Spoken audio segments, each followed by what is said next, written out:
ನಮಸ್ಕಾರ. ಇಂದಿನ ಪ್ರಚಲಿತ ಘಟನೆಗಳು ಮಾರ್ಚ್ 10, 2025.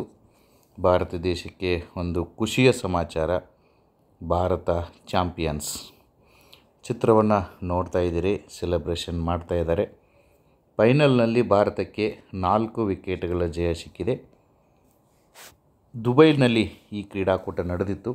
ಚಾಂಪಿಯನ್ಸ್ ಟ್ರೋಫಿ, ಈ ಟ್ರೋಫಿ ಹೆಸರು ಚಾಂಪಿಯನ್ಸ್ ಟ್ರೋಫಿ.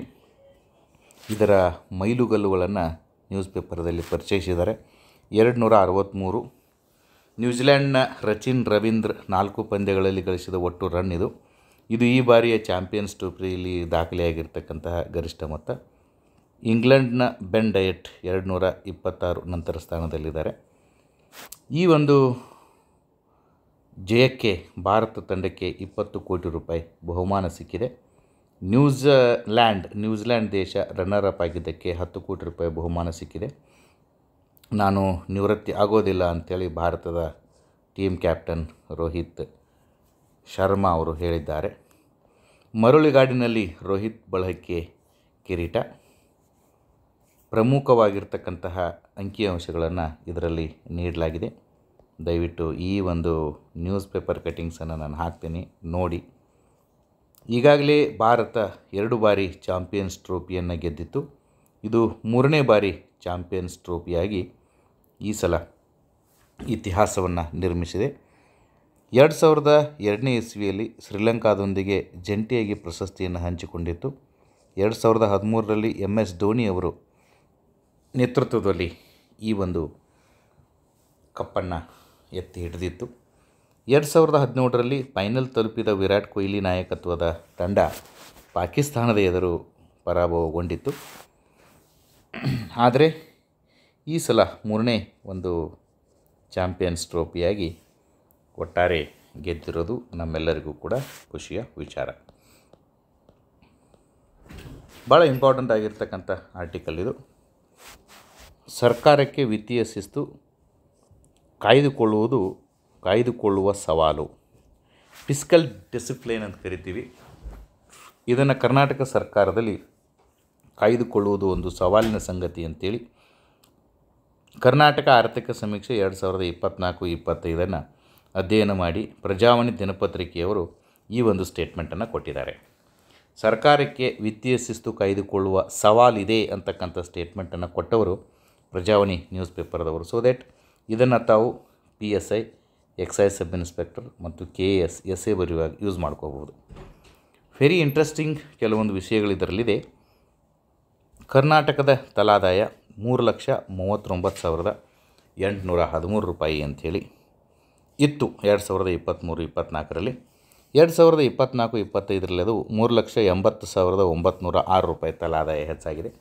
ಎಕನಾಮಿಕ್ಸ್ದಲ್ಲಿ ಇದೊಂದು ಫೇವರೇಟ್ ಕ್ವಶನ್. ಆಗಾಗ ಈ ಪ್ರಶ್ನೆಯನ್ನು ಕೇಳಲಾಗತ್ತೆ, ದಯವಿಟ್ಟು ಗಮನದಲ್ಲಿಟ್ಟುಕೊಳ್ಳಿ. ಜಿಲ್ಲಾವಾರು ತಲಾದಾಯದ ಬಗ್ಗೆ ಭಾಳ ಸಿಸ್ಟಮೆಟಿಕ್ಕಾಗಿ ಮಾಹಿತಿಯನ್ನು ಕೊಟ್ಟಿದ್ದಾರೆ.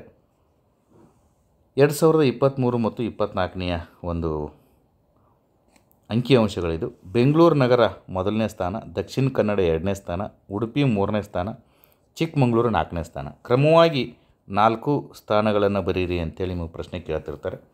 ಬೆಂಗಳೂರು ನಗರ, ದಕ್ಷಿಣ ಕನ್ನಡ, ಉಡುಪಿ ಮತ್ತು ಚಿಕ್ಕಮಗಳೂರು ನೆನಪಿಟ್ಟುಕೊಳ್ಳಿ. ಕೊನೆಯದಾಗಿ ಇರತಕ್ಕಂತಹ 4 ಜಿಲ್ಲೆಗಳನ್ನು ತಾವು ನೆನಪಿಟ್ಕೋಬೇಕು. ಅತಿ ಕಡಿಮೆ ತಲಾದಾಯ ಹೊಂದಿರತಕ್ಕಂತಹ ಜಿಲ್ಲೆ ಕಲಬುರಗಿ, ಯಾದಗಿರಿ 2, ಕೊಪ್ಪಳ 3, ಬೆಳಗಾವಿ 4. ಈ ಒಂದು ವಿಷಯವನ್ನು ಗಮನದಲ್ಲಿ ಇಟ್ಕೊಂಡ್ಬಿಟ್ಟು ತಾವು ಎಕನಾಮಿಕ್ ಸರ್ವೆ ಆಫ್ ಕರ್ನಾಟಕನ ಡಿಟೇಲ್ ಆಗಿ ಚಾಪ್ಟರ್ ವೈಸ್ ಓದಬೇಕಾಗತ್ತೆ. ಕನ್ನಡದಲ್ಲಿ ಓದೋರಿಗೆ 800 ಪುಟ ಇದೆ.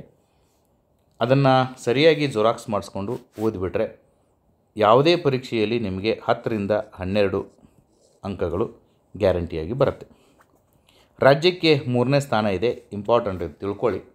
ಭಾರತದ ತಲಾದಾಯ 1,84,205 ರೂಪಾಯಿ ಅಂತ ಕೊಟ್ಟಿದ್ದಾರೆ. ಅತಿ ಹೆಚ್ಚು ತಲಾದಾಯವನ್ನು ಹೊಂದಿರತಕ್ಕಂತಹ ರಾಜ್ಯ ದೆಹಲಿ. ಗ್ರಾಫನ್ನು ಎಷ್ಟು ಚೆನ್ನಾಗಿ ತೆಗೆದಿದ್ದಾರೆ ನೋಡಿ. ಸೆಕೆಂಡ್ ತೆಲಂಗಾಣ ಇದೆ, 3,56,000 ರೂಪಾಯಿ ಇದೆ. ಕರ್ನಾಟಕದ್ದು 3,39,813 ರೂಪಾಯಿ, 3,39,813 ರೂಪಾಯಿ ಇದೆ. 2023 ಮತ್ತು 24ನೆಯ ತಲಾದಾಯ. 2023-24 ತಲಾದಾಯ ನಾವು ಖಚಿತವಾಗಿ ಹೇಳ್ಬೋದು.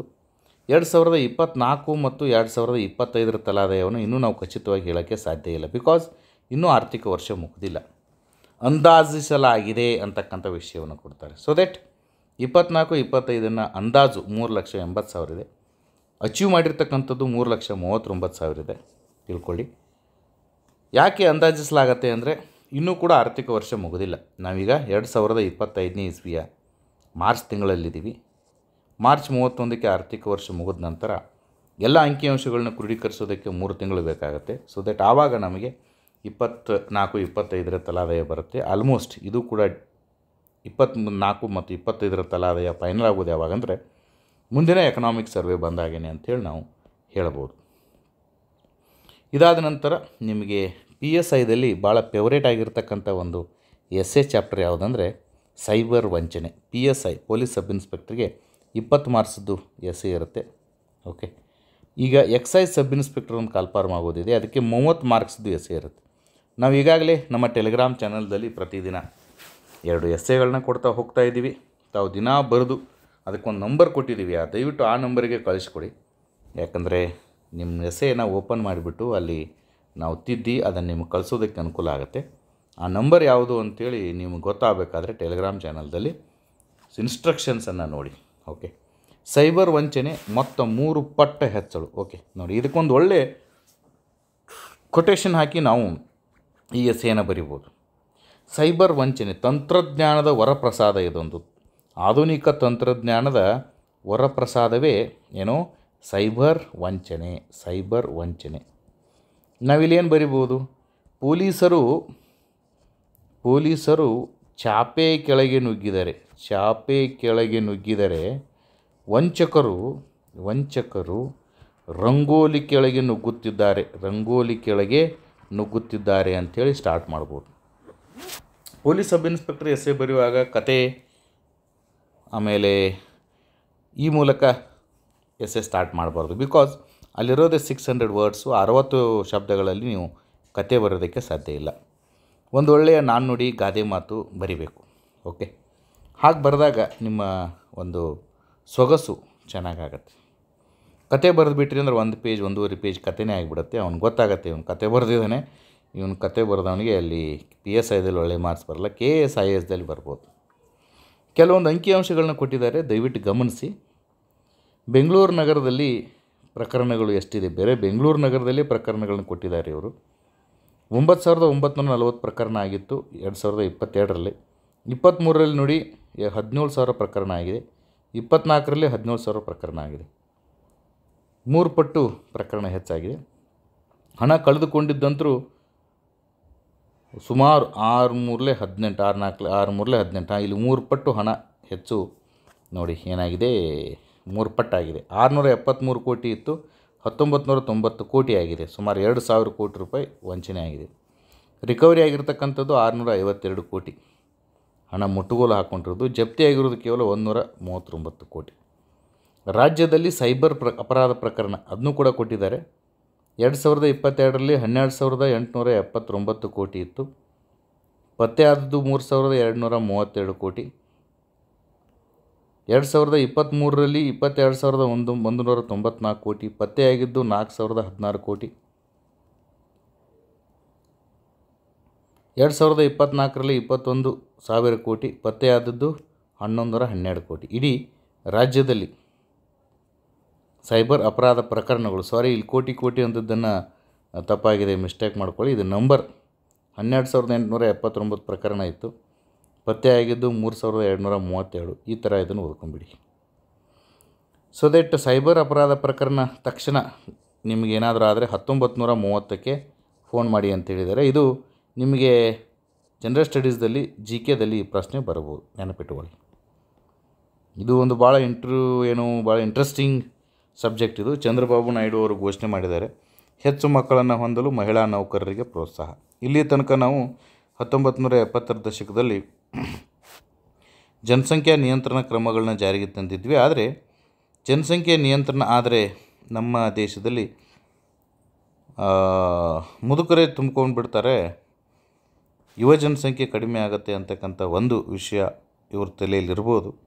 ಬಟ್ ಅದಕ್ಕಿಂತ ಇಂಪಾರ್ಟೆಂಟ್ ವಿಷಯ ಕ್ಷೇತ್ರ ಪುನರ್ವಿಂಗಡಣೆಯ ಆತಂಕ. ದಕ್ಷಿಣ ಭಾರತದ ರಾಜ್ಯಗಳಾಗಿರ್ತಕ್ಕಂತಹ ಕೇರಳ ಆಗಿರ್ಬೋದು, ಕರ್ನಾಟಕ ಆಗಿರ್ಬೋದು, ಆಂಧ್ರ ಪ್ರದೇಶ ಆಗಿರ್ಬೋದು, ತಮಿಳುನಾಡು ಆಗಿರ್ಬೋದು, ಈ ಎಲ್ಲ ರಾಜ್ಯಗಳು ಜನಸಂಖ್ಯಾ ನಿಯಂತ್ರಣ ನೀತಿಯನ್ನು ಜಾರಿಗೆ ತಂದು ಜನಸಂಖ್ಯೆಯನ್ನು ಕಡಿಮೆ ಮಾಡ್ತವೆ. ಅದೇ ರೀತಿ ಉತ್ತರ ಪ್ರದೇಶ್, ಜಾರ್ಖಂಡ್, ಬಿಹಾರದಂತಹ ರಾಜ್ಯಗಳು ಯಾವುದೇ ರೀತಿಯ ಜನಸಂಖ್ಯೆ ನೀತಿಯನ್ನು ಜಾರಿಗೆ ತರೋದಿಲ್ಲ. ಕ್ಷೇತ್ರ ಪುನರ್ವಿಂಗಡಣೆ ಆಗುತ್ತೆ. ಆರ್ಟಿಕಲ್ 82 ಆಫ್ ಇಂಡಿಯನ್ ಕಾನ್ಸ್ಟಿಟ್ಯೂಷನ್ ಪ್ರಕಾರ ಪ್ರತಿಯೊಂದು ಸೆನ್ಸಸ್ ಆದಮೇಲೆ ಕ್ಷೇತ್ರ ಪುನರ್ವಿಂಗಡಣೆ ಆಗುತ್ತೆ. ಜನಸಂಖ್ಯೆ ಆಧರಿಸಿ ಕ್ಷೇತ್ರಗಳನ್ನು ಕೊಡ್ತಾರೆ. ಉದಾಹರಣೆ 1977 ಪ್ರಕಾರ 10,11,000 ಜನರಿಗೆ ಒಬ್ಬರು MP ಇರ್ತಾರೆ. ಸೊ ದ್ಯಾಟ್ ಈಗ ಉತ್ತರ ಪ್ರದೇಶದಲ್ಲಿ ಜನಸಂಖ್ಯೆ 3 ಪಟ್ಟು ಹೆಚ್ಚಾಗಿದೆ. ಈಗಾಗಲೇ 80 ಜನ ಉತ್ತರ ಪ್ರದೇಶದಲ್ಲಿ ಏನಿದ್ದಾರೆ MP ಗಳಿದ್ದಾರೆ. ಒಂದು ವೇಳೆ ಈಗ ಏನಾದರೂ ಆ ಜನಸಂಖ್ಯೆ ಆಧಾರದ ಮೇಲೆ ಕೊಟ್ಟರೆ 240 MP ಉತ್ತರ ಪ್ರದೇಶದಲ್ಲಿ ಆಗ್ತಾರೆ. ಆದರೆ ಕರ್ನಾಟಕದಲ್ಲಿ ಆಲ್ಮೋಸ್ಟ್ ಜನಸಂಖ್ಯೆ ಡಬಲ್ ಆಗಿದೆ. 28 MP ಇನ್ನು 28 ಸೇರಿಸಿದ್ರೆ 56 ಆಗುತ್ತೆ. 3 ಪಟ್ಟು ಉತ್ತರ ಪ್ರದೇಶದಾಗತ್ತೆ.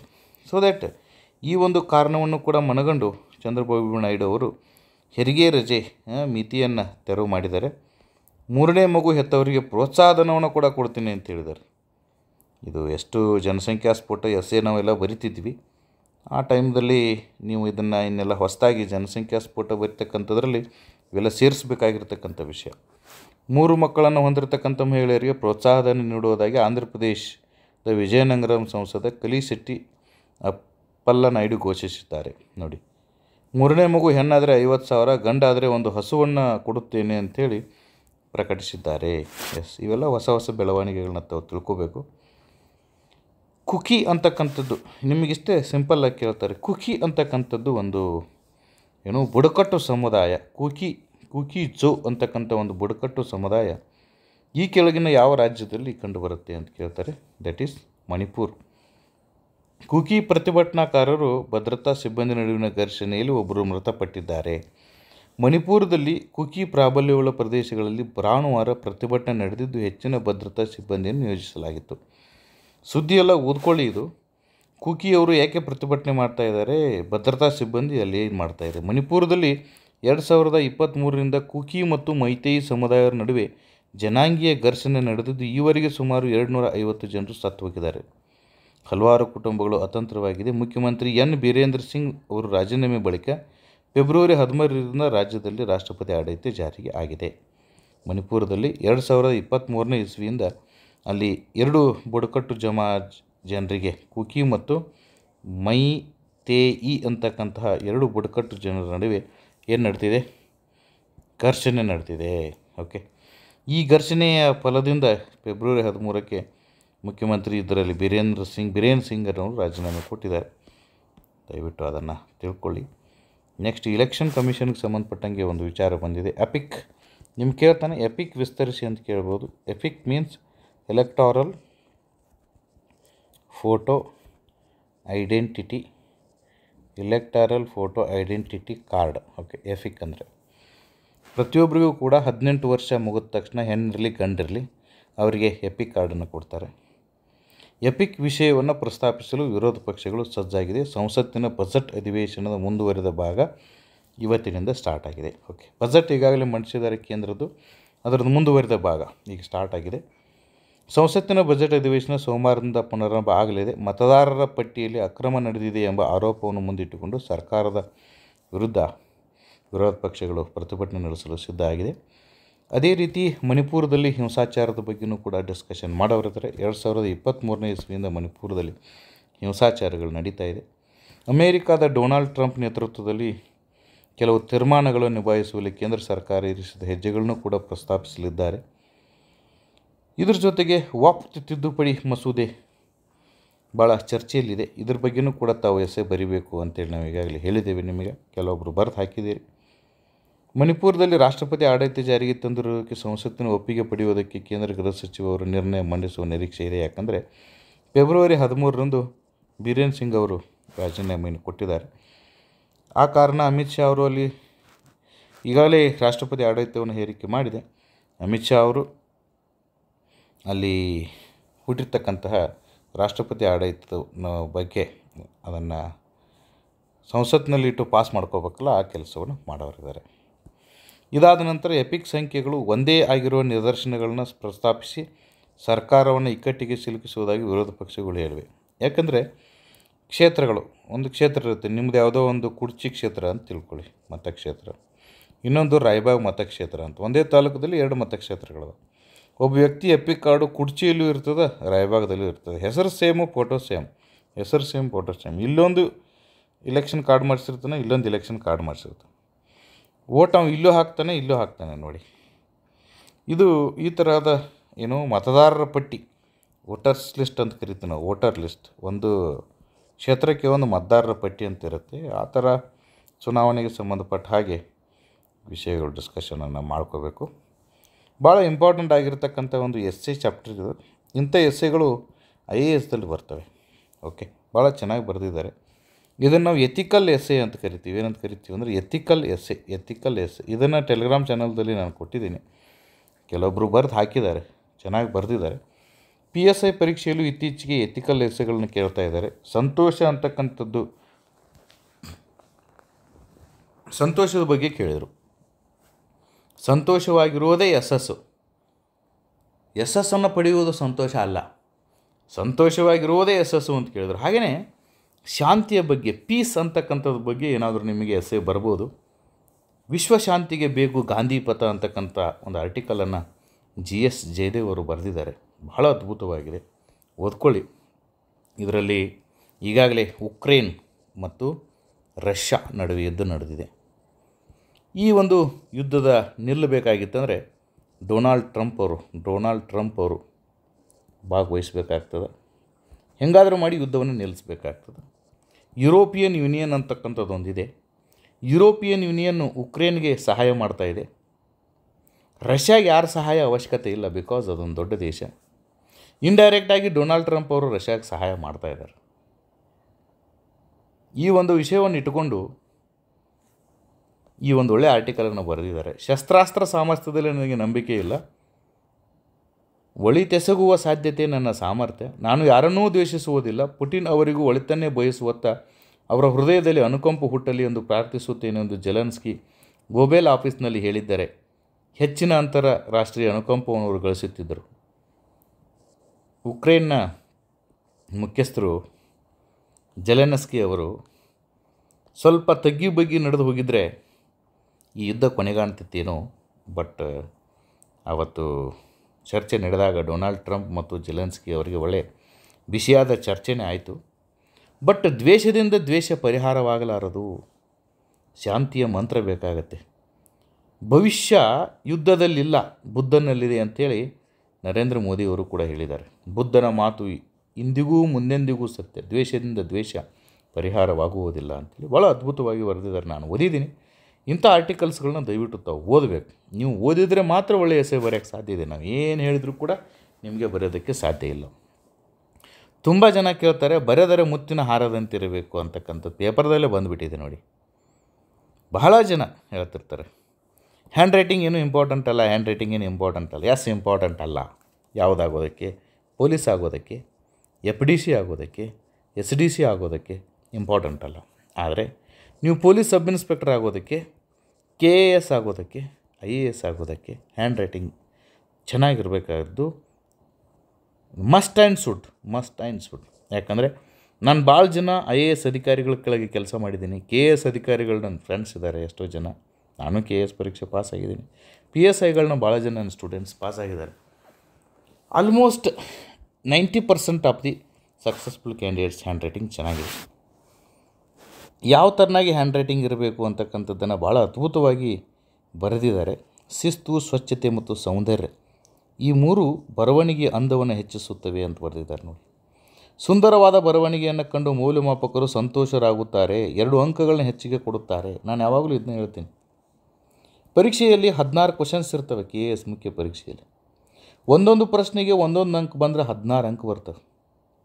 120 ಅಂಕ ಬರೋ ಬದಲಾಗಿ 16 ಅಂಕ ಪ್ಲಸ್ ಬಂದರೆ 136 ಅಂಕ ಆಗುತ್ತೆ. 16 × 5 16 80 ಮಾರ್ಕ್ಸ್ ಹೆಚ್ಚಾಗತ್ತೆ. 800 ತೊಗೊಳ್ಳೋ ಅವನು 880 ಮಾರ್ಕ್ಸ್ ತೊಗೊಂಡ್ರೆ ಎಲ್ಲಿ ಹೋದ? ಕೇವಲ 25 ಮಾರ್ಕ್ಸ್ ಇಂಟ್ರ್ಯೂ ಇದೆ. ಇಂಟ್ರ್ಯೂದಲ್ಲಿ 0 ಮಾರ್ಕ್ಸ್ ತೊಗೊಂಡ್ರು ಕೂಡ ಇವನಿಗೆ ಪೋಸ್ಟ್ ಕೊಡಲೇಬೇಕು. ಪ್ಲೀಸ್ ಅಂಡರ್ಸ್ಟ್ಯಾಂಡ್ ದ ಈ ವಿಷಯವನ್ನು ಅರ್ಥ ಮಾಡ್ಕೊಳ್ಳಿ, ಚೆನ್ನಾಗಿ ಬರೆಯೋದನ್ನು ಕಲ್ತ್ಕೊಳ್ಳಿ, ನಿಮಗೆ ಒಳ್ಳೆಯ ಭವಿಷ್ಯ ಸಿಗುತ್ತೆ. ಇವತ್ತಿನ ಪ್ರಚಲಿತ ಘಟನೆಗಳು ಮತ್ತು ಎಸ್ಸೆಗೆ ಸಂಬಂಧಪಟ್ಟಿರ್ತಕ್ಕಂಥ ವಿಚಾರಗಳನ್ನ ಇವತ್ತು ಮುಕ್ತಾಯ ಮಾಡ್ತಾಯಿದ್ದೀವಿ. ನಮಸ್ಕಾರ.